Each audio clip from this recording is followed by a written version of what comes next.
Bienvenidos al podcast Biblia al Desnudo, episodio 4, el bautismo, contradicciones de los credos, parte 3.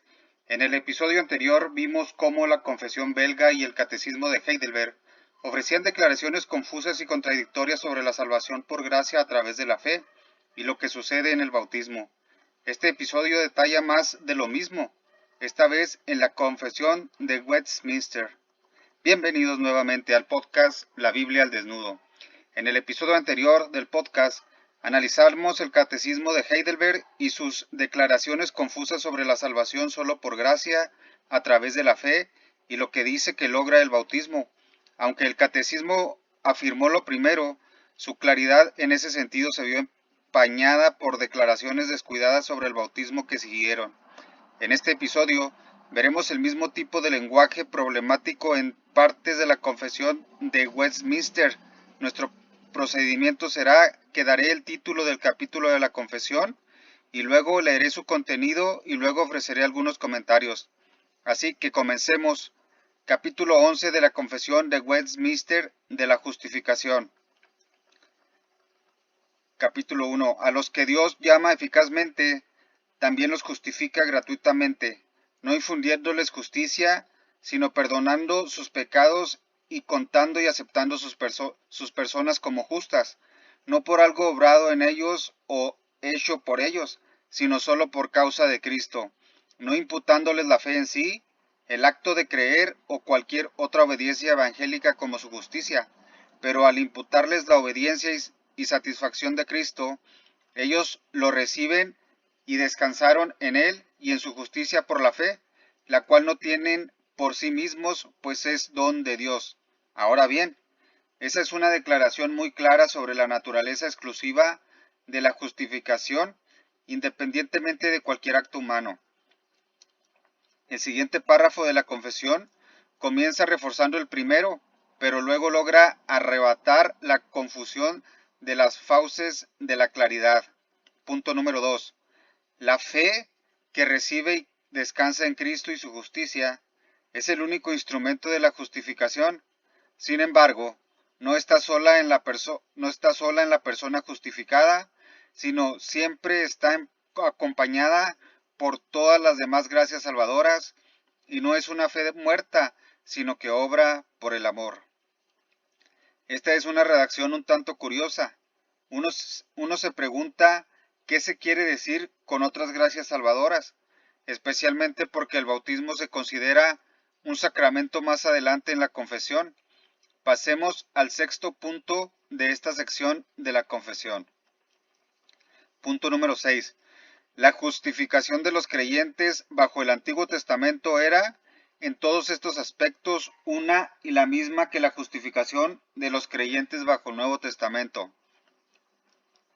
Por lo tanto, la justificación funcionaba de la misma manera bajo el Antiguo Testamento que bajo el Nuevo Testamento. Esto es muy importante y volveré a ello en mis críticas al lenguaje del bautismo.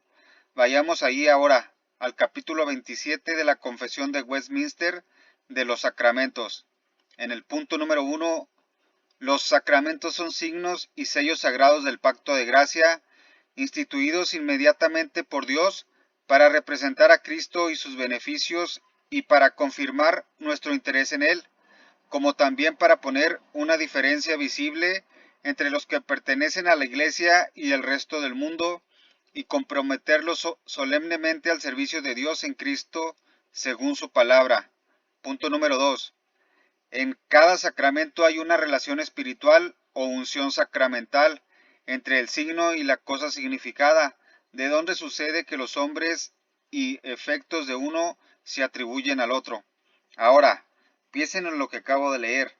Los nombres y efectos de uno se atribuyen a otro, así que de alguna manera la gracia que es significada por el signo está presente en la señal.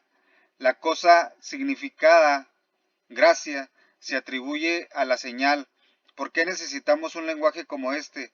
A mi juicio, parece que hay alguna necesidad sentida o superstición mística de que algo espiritual e invisible está sucediendo cuando se da o se realiza el sacramento. ¿En serio?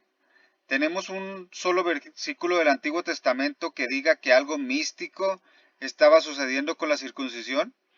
Acabamos de leer que la gracia y la salvación funcionaban de la misma manera en ambos testamentos.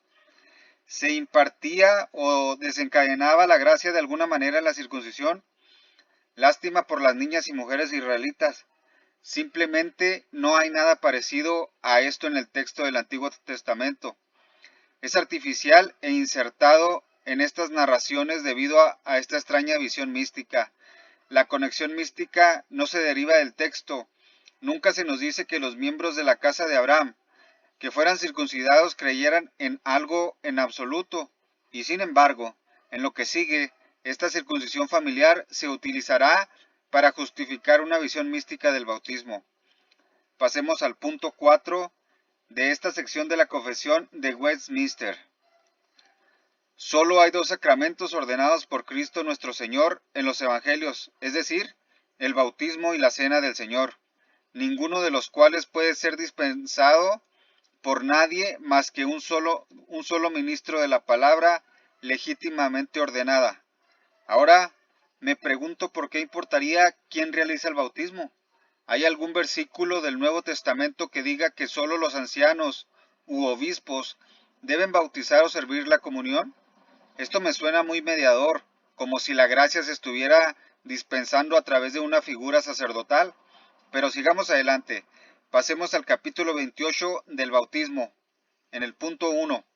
El bautismo es un sacramento del Nuevo Testamento, ordenado por Jesucristo, no solo para la admisión solemne del bautismo en la iglesia visible, sino también para ser para él una señal y sello del pacto de gracia, de su injerto en Cristo, de regeneración, de remisión de pecados y de su entrega a Dios, por medio de Jesucristo, para andar en novedad de vida, sacramento que por designación del propio Cristo debe continuar en su iglesia hasta el fin del mundo.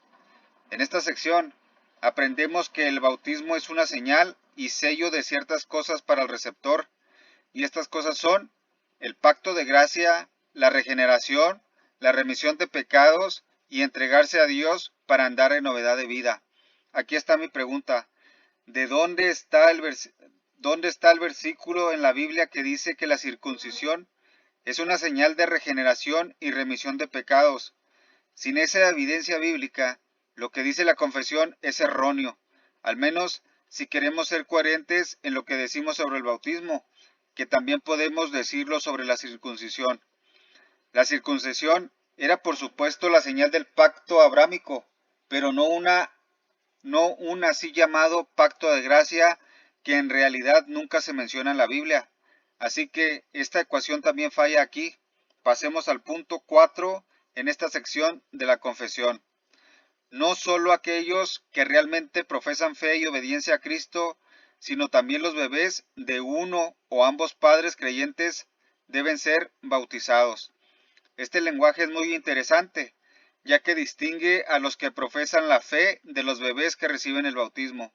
Estoy de acuerdo, los bebés no creen nada cuando son bautizados.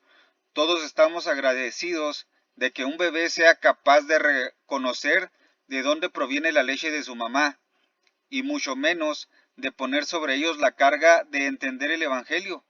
Pero el lenguaje de este punto vincula al bautismo infantil con la elección, y así volvemos al problema de la falta de perseverancia de muchos que son bautizados, incluso de padres creyentes, si existe este vínculo entre los elegidos y los bautizados. ¿Cómo se explica que los bautizados se apartan de la fe? Si los oyentes conocen su calvinismo o su teología reformada, verán ahora un enigma. O bien, la doctrina reformada del bautismo infantil es incorrecta, o bien la doctrina de la perseverancia de los elegidos es incorrecta. Pero ahora, la confesión nos lanza una llave inglesa, o mejor, nos da la vuelta a su propia redacción. Punto 5. Aunque es un gran pecado despreciar o descuidar esta ordenanza, sin embargo, la gracia y la salvación no están inseparablemente unidas a ella como para que ninguna persona pueda ser regenerada o salva sin ella, o que todos los que son bautizados sean indudablemente regenerados. Esto es interesante. La confesión parece notar el problema en el que me he estado enfocando y niega que todos los que son bautizados serán creyentes. Pero, ¿por qué entonces usar el lenguaje sobre el bautismo que sugiere tal vínculo? ¿Por qué decir algo así? ¿Por qué no separar los dos más claramente y decir algo en el sentido de que la circuncisión tampoco logró nada con respecto a la salvación? En otras palabras, ¿por qué no ser claro?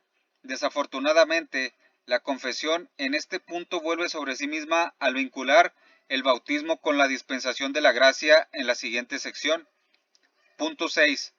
La eficacia del bautismo no está ligada a ese momento del tiempo en el que se administra. Sin embargo, a pesar de todo, mediante el uso correcto de esta ordenanza, la gracia prometida no solo se ofrece, sino que realmente se exhibe y se confiere por el Espíritu Santo a quienes ya sean adultos o infantiles, les pertenece esa gracia, según el consejo de la propia voluntad de Dios en su tiempo señalado. Ahora bien, esto es bastante claro. La gracia se confiere en el bautismo al receptor. Entonces, ¿de dónde viene esta gracia? ¿De dónde vemos que la Biblia afirma esto acerca de la circuncisión? ¿Y cómo, con esta gracia dispensada y recibida, una persona bautizada puede abandonar la fe? Uno no puede defender la confesión aquí diciendo, bueno, no es la gracia salvadora la que está involucrada, ya que el punto termina confirmando la elección del receptor. Eso es lo que está involucrado. Simplemente no hay claridad aquí cuando se toman todas estas secciones juntas. Con suerte, lo que está claro ahora es que la necesidad de ser cuidadosos al comparar el bautismo y la circuncisión para el bautismo no interfiere con la enseñanza bíblica sobre la salvación por gracia a través de la fe de una persona. En realidad, no es tan difícil. La razón por la que los credos son tan confusos en sus pensamientos a este respecto es que no toman nota de lo que se puede y no se puede decir sobre la circuncisión y luego pasan de eso al bautismo. Esa será nuestra tarea en el próximo episodio de Biblia al desnudo.